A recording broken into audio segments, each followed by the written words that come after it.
विवाह संबंधी कोई अड़चन आ रही है किसी जातक या जातिका की कुंडली में। प्रश्न यह है कि क्या यह केवल विलंब तक सीमित रहेगी या कोई ऐसा योग तो नहीं बन गया कुंडली में जो इस जातक या जातिका को आजीवन कुंवारा रहने पर मजबूर कर दे। नमस्कार, मैं एस कुमार उपस्थित हूं आपके समक्ष एक और ज्योतिष विवेचन के लिए। अभी जिस प्रश्न का मैंने जिक्र किया उस प्रश्न का उत्तर यह है कि यदि ऐसे योग कुंडली में बन रहे हैं तो अगला प्रश्न उपस्थित हो जाता है कि क्या ऐसे योग का कुछ उपाय भी है। प्रायोगिक रूप से, व्यवहारिक रूप से इसका उत्तर इस बात में छिपा हुआ है कि ऐसी बात के लिए कुंडली का विश्लेषण कब किया जा रहा है। यदि जातक या जातिका की कुंडली देखी गई है उनके विवाह की उम्र से पहले या जब उन विवाह करना चाहता हो उनका परिवार उस समय के आसपास या उससे पहले, और ऐसे दुर्योग पर दृष्टि गई हो और उसके बारे में कुछ सोचा गया। दूसरा, सारा समय बीत चुका है, आप विवाह के बहुत निकट अपने आप को समझ रहे हैं, अब आप विवाह करना चाहते हैं, प्रयत्नशील हैं उसके लिए, और अब आपको महसूस हो रहा है कि अड़चन आ रही। सब संपन्नता, सब प्रकार के साधन होने पर भी विवाह नहीं हो पा रहा है। तो उस दशा में क्या करेंगे आप? एक विवेचन तो यह है इस बात का कि यह जरूर निर्धारित कीजिए कि यदि ऐसा कोई योग कुंडली में बन रहा है जिसकी वजह से जातक या जातिका आजीवन कुंवारा रह सकता है, तो क्या यह योग भंग होने के योग्य है, भंग किए जाने के योग्य है? कुछ ऐसा उसका उपाय किया जा सकता है जिसकी वजह से विवाह कराया जा सके जातक या जातिका का? दूसरा विश्लेषण यह कीजिए कि यदि इस योग को भंग करके विवाह करा दिया गया तो क्या सुखी दाम्पत्य मिल पाएगा ऐसे जातक या जातिका को? तो आइए देखते हैं पहले हम ऐसे कुछ योगों को जिन्हें मैं समझता हूं कि भंग किया जा सकता है विभिन्न उपायों से।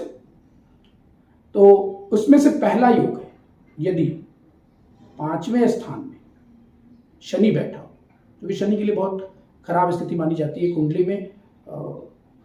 यहां से दृष्टि पड़ती है शनि की सप्तम भाव पर, मतलब जीवन साथी के भाव पर। यहां से दृष्टि पड़ती है शनि की इच्छा पूर्ति के भाव पर, एकादश भाव पर। और इन दो दृष्टियों का प्रभाव ऐसा होता है कि जीवन में काम और धर्म को बाधित करने का, मतलब धर्म सम्मत कार्य करने के लिए आपको जीवन साथी की आवश्यकता होती। श्री रामचंद्र जी को भी लंका पर चढ़ाई करने से पहले माता सीता के साथ एक पूजा संपन्न करनी थी, और उसके लिए रावण सीता को लेकर आया था।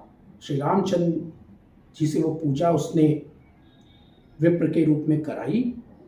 क्यों? क्योंकि श्री रामचंद्र जी उसी के राज्य पर चढ़ाई करने जा रहे थे, फिर भी उन्होंने उसे पुरोहित मानकर यह पूजा संपन्न कराने का आग्रह किया था। अपना धर्म निभाने के लिए रावण आया, प्रकांड विद्वान, पंडित और सभी कर्मकांड का जानकार, सभी कर्मकांडों को करने वाला, और अपने ही प्रश्न का उत्तर देने के लिए कि भार्या कहाँ है आपकी। बिना, जो विवाहित हैं उनकी कोई भी पूजा पाठ या धार्मिक अनुष्ठान अकेले किए जाने पर समुचित फल नहीं देते, सफल नहीं माने जाते। और श्री रामचंद्र जी ने उसी से आग्रह किया पुनः। मर्यादाओं की पराकाष्ठा है रामायण में। रावण यह जानते हुए भी कि श्री रामचंद्र जी इस पूजा को संपन्न करने के बाद मेरे ही राज्य पर सीता को ही वापस पाने के लिए प्रयत्न करेंगे, मुझसे युद्ध करेंगे।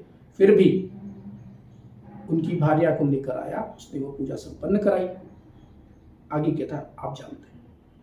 तो यदि शनि पंचम बैठा है, आपकी इच्छा पूर्ति को बाधित कर रहा है, धर्म कार्यों को बाधित कर रहा है, आपकी कामनाओं को बाधित कर रहा है, तो भार्या को प्राप्त करने में ही सबसे पहले तो यह अड़चन खड़ी कर देता है। इस योग का उपाय है, अभी हम थोड़ी देर बाद इसकी चर्चा करेंगे। एक दूसरा योग लीजिए। जब भी हम विवाह में अड़चन या विवाह न होने जैसी किसी दशा की बात करते हैं तो सप्तम भाव की विशेष चर्चा होती है। यह बात बहुत स्पष्ट रूप से मैं आपको पुनः याद दिलाना चाहता हूं। तो इस चर्चा में भी, इस योग में भी दो ग्रह शुक्र और मंगल सम्मिलित हैं, जो यदि पंचम, सप्तम या नवम स्थान में बैठ जाएं एक साथ, तो जातक या जातिका आजन्म कुंवारे रह सकते हैं। शुक्र और मंगल की युति ऐसे अच्छी होती है यदि शुक्र और मंगल की स्थिति आपकी कुंडली में अच्छी हो, मतलब वो आपके लिए सकारात्मक प्रभाव वाले ग्रह हो, कारक हो, विशिष्ट कारक हो, योग कारक हो, लग्नेश हो, भाग्येश हो, इत्यादि इत्यादि। लेकिन हर स्थिति में अच्छी नहीं होती, और इन तीन भावों में किसी भी सूरत में अच्छी नहीं होती। चाहे वो आपके लग्नेश और भाग्येश ही हो जाएं, कर्मेश हो जाएं, या कोई अन्य प्रकार से सकारात्मक प्रभाव देने वाले ग्रह हो जाएं, तब भी यदि इन तीन भावों में युति बनाकर बैठेंगे तो आजीवन कुंवारे रहने का योग बन जाएगा जातक या जातिका के लिए। तीसरी स्थिति पुनः सप्तम भाव से संबंधित है, लेकिन यह विशेष स्थिति है। यदि सप्तम भाव में मकर राशि के गुरु या मीन राशि की शनि बैठ जाए। अब सोचिए, मकर राशि पर स्वामित्व किसका? शनि का। बैठा उसमें कौन? गुरु। मीन राशि पर स्वामित्व किसका? गुरु का। बैठा उसमें कौन? शनि। ये दोनों ग्रह यदि आपस में इस प्रकार से संबंधित हो जाते हैं तो भी जातक या जातिका का आजन्म विवाह नहीं हो पाता। लेकिन जैसे मैंने कहा, आज मैं उन योगों की चर्चा कर रहा हूं जिनके उपाय हैं। हो पाएंगे कि नहीं, कितने सफल होंगे, यह इस बात पर निर्भर करेगा कि कुंडली में अन्य दशाएं क्या है। क्यों? क्योंकि इन योगों के उपाय सीधे प्रकार से या रत्न पहनाने से नहीं होने वाले। शनि यदि पंचम भाव में बैठे हैं तो कैसे उपाय होगा? इस योग में अकेले शनि बाधित कर रहे हैं आपके विवाह को, तो शनि के प्रभाव को कम करने के लिए गुरु को बल प्रदान किया जाता है। लेकिन परस्पर स्थितियां गुरु और शनि के कुंडली में अवश्य प्रभाव डालेंगी इस बात में, या शनि के प्रभाव को कम करने वाला कोई ऐसा ग्रह कुंडली में आपको निर्धारित करना पड़ेगा जिसको बल देने से यह योग भंग हो सकता है। या जातक या जातिका की कुंडली की दशाओं का विश्लेषण कीजिए। यदि कोई दुर्भाग्य हुआ और ऐसी दशा अंतरदशा विवाह के लिए जो समय है तकरीबन 25 से 35 वर्ष का, उस समय में जातक या जातिका की चल रही है, तब इसका उपाय बहुत मुश्किल है। लेकिन इसके विपरीत भी हो सकता है। कोई ऐसा सुयोग, कोई ऐसा अच्छा समय महादशा या अंतरदशाओं के अनुरूप, या यदि आप योगिनी दशाओं का भी विश्लेषण करते हैं तो सिद्धा या भद्रिका या धान्या ही चल रही है, तब भी इसके उपाय सफलतापूर्वक किए जा सकते हैं। लेकिन करना क्या पड़ेगा? आपको ऐसे ग्रह का निर्धारण करना पड़ेगा जो शनि के इस प्रभाव को कम करे। आपको शनि की पूजा करनी पड़ेगी विधिवत, और तब इस बात के अवसर बनेंगे कि जातक या जातिका का विवाह हो सकेगा और यह योग टूट जाएगा। दूसरा, शुक्र और मंगल यदि पंचम, सातवें या नवम में बैठे हैं तो इस योग का उपाय सिर्फ तब हो पाता है जब शुक्र और मंगल कम से कम तटस्थ हो इस जातक के लिए, मतलब नकारात्मक प्रभाव न दे रहे हो किसी प्रकार से। यदि वो सकारात्मक प्रभाव दे रहे, प्रभाव तो यही देंगे वो, यदि उपाय नहीं किया जाएगा तब। लेकिन उपाय करने पर भी उपाय सफल से तभी होगा जब कम से कम शुक्र और मंगल तटस्थ की स्थिति तक हो या उससे बेहतर हो, मतलब कारक हो, योग कारक हो, किसी प्रकार से उस कुंडली के लिए प्रभावी ग्रह हो, तब विशेष प्रकार की पूजा अर्चना, 9 ग्रहों की शांति कराकर इस दुर्योग का निवारण किया जा सकता है। अब तीसरा योग, यदि सप्तम स्थान में शनि मीन राशि में या गुरु मकर राशि में बैठे, तब कैसे होगा इसका उपाय? तो आप ध्यान से सोचिए, कोई एक ही ग्रह बैठ रहा है, दूसरा बच जा रहा है।